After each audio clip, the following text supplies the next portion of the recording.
sadari bahwa seharusnya tim yang menjadi pemenang dalam perdebatan kali ini adalah mereka yang bisa membuktikan manifestasi yang benar-benar berpengaruh ke dalam status quo. Apakah kita akan bermanifestasi baik jika kita terus mempertahankan SNMPTN? Apakah itu benar-benar diperlukan dibandingkan dengan UTBK? Kami rasa bahwa mereka tidak pernah menjawab mengapa kemudian kita hanya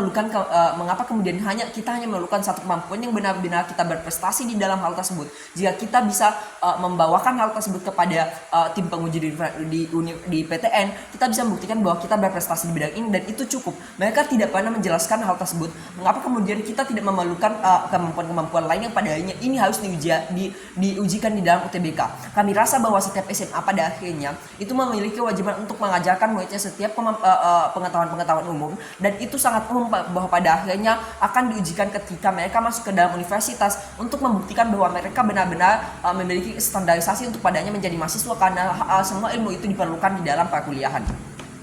Sebelum memasuki poin klarifikasi saya, yang pertama bahwa mereka menganggap bahwa SNMPTN ini berarti mereka sudah berprestasi, maka mereka sudah pantas untuk pada akhirnya masuk ke universitas tersebut. Misalnya mereka sudah berprestasi sampai tingkat nasional misalnya, atau sampai tingkat internasional. Namun kami rasa bahwa pentingnya pengetahuan lain mengenai pengetahuan misalnya matematika dan lain sebagainya ini akan diujikan di dalam UTBK.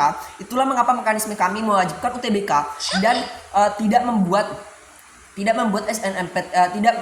mewajibkan kembali SNMPTN ini yang telah dijelaskan oleh pembicara kami. Kedua, bahwa buktinya bahwa masih ada yang tidak lolos dalam ujian SNMPTN ini. Ini telah membuktikan bahwa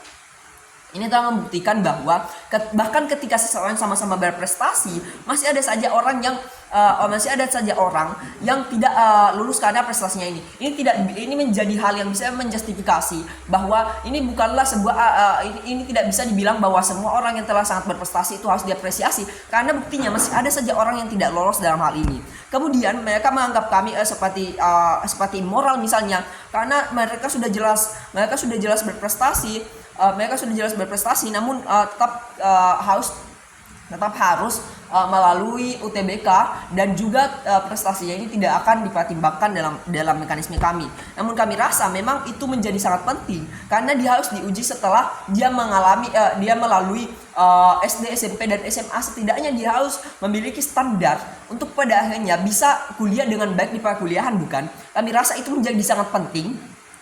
Agar dia memang sesuai dengan PTN yang dia daftar, bukan? Dia bisa pada akhirnya berkuliah dengan baik karena dia tidak hanya menguasai satu aspek di dalam prestasinya misalnya. Bahkan jika dia mendaftar suatu jurusan yang memang sangat sesuai dengan prestasinya, kami rasa itu akan tetap diperlukan, karena bahkan di dalam perkuliahan itu masih banyak hal. Kami rasa meskipun itu yang didaftar, kami rasa dia sangat membutuhkannya di dalam perkuliahan dan juga di dalam kehidupannya nantinya. Maka dari itu berdirilah di sisi kami. Masuk kepada poin pertentangan yang ada dalam debat ini. Yang pertama, bahwa tim kontra menganggap bahwa seharusnya mereka bisa dengan berprestasi karena kemampuan orang berbeda-beda. Mereka menganggap bahwa semua orang tidak dituntut untuk padanya menguasai kemampuan umum, pengetahuan general misalnya, karena setiap orang memiliki kemampuan yang berbeda-beda. Kami mengakui bahwa prestasi itu sangat penting, tapi sadarilah bahwa untuk pada akhirnya melaju ke masa depan, untuk pada akhirnya bekerja dan masuk ke dalam universitas, itu sudah sangat diperlukan untuk kemampuan pengetahuan general ini sangat diperlukan. Bahkan jika dia memiliki prestasi yang sangat besar sekalipun, namun ini tidak bisa menjamin bahwa pada akhirnya dia akan bisa menerima perkuliahan dengan baik jika dia tidak memiliki pengetahuan general. Itulah mengapa seharusnya argumentasi dari tim kami yang lebih tepat. Yang kedua, bahwa mereka menganggap ini tidak akan bermanifestasi baik, karena yang akan berakreditasi tinggi itu pada akhirnya tidak akan memiliki manifestasi apa-apa. Misalnya mereka sekolah yang memiliki akreditasi yang tinggi itu pada akhirnya tidak akan memiliki kelebihan terhadap persekolahannya, padahal mereka sudah berusaha untuk meninggikan akreditasinya. Kemudian dari tim kami menyatakan bahwa ini tetap akan bermanifestasi baik kepada sekolahnya, karena dia akan memiliki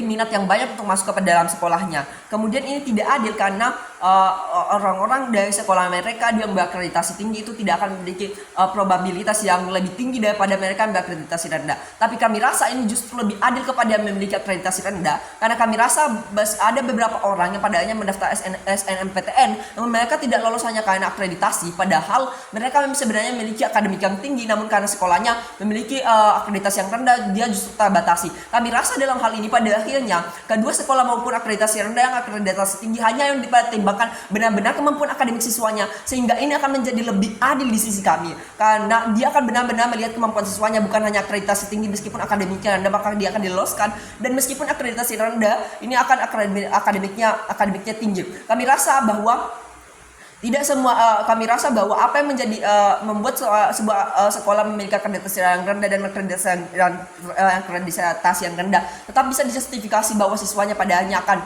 akan pintar, karena bisa saja kan akreditasinya tinggi, misalnya dia berada di dekat kota misalnya, sedangkan akreditasi rendahnya berada di daerah terpencil, tapi siswanya belajar dengan